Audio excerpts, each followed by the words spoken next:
Las interacciones magnéticas son fundamentalmente interacciones entre partículas cargadas en movimiento.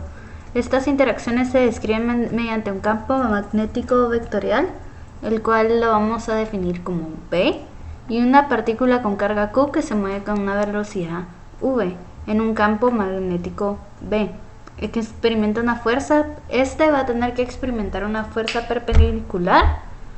También se observó el campo y flujo magnético. Un campo magnético se representa gráficamente con líneas de campo magnético.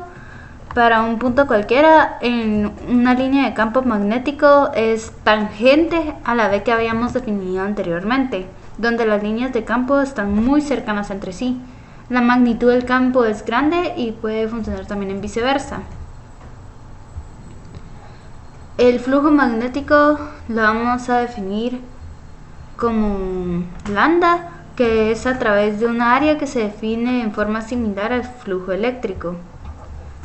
El movimiento en un campo magnético es la fuerza magnética, siempre va a actuar en este caso perpendicular a la v de velocidad que habíamos definido. Una partícula se mueve solo abajo de la acción de un campo magnético, lo cual va a llegar a ser en una rapidez constante.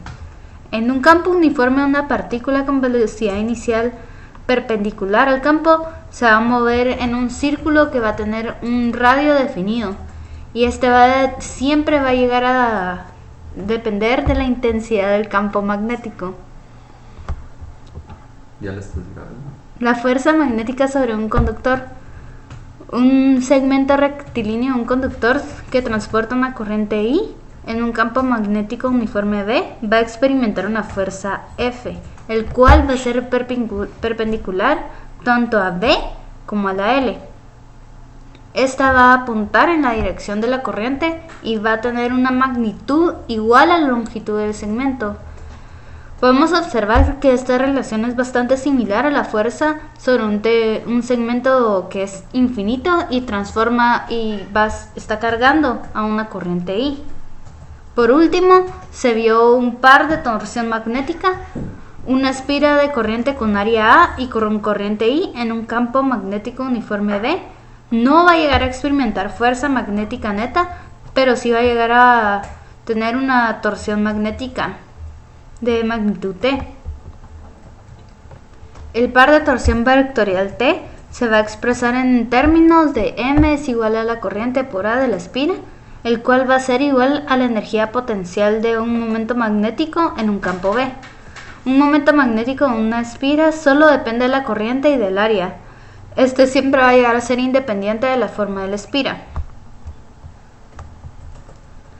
Es bastante importante mencionar los motores eléctricos. En un motor de DC, un campo magnético ejerce un par de torsión sobre una corriente del rotor. El movimiento del rotor a través del campo magnético va a causar una FEM inducida que va a ser llamada una contraelectromotriz para un motor en serie en el que la bobina del rotor está conectada en paralelo con las bobinas que producen el campo magnético. El voltaje terminal es la suma de la fuerza de contraelectromotriz y la caída I a través de una resistencia interna. Por último, solo quiero mencionar otra vez el efecto Hall.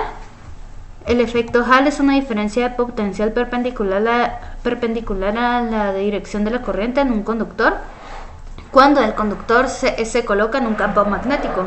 El potencial de Hall está determinado por el requerimiento de que el campo magnético asociado se debe compensar exactamente igual a la fuerza magnética sobre una carga en movimiento.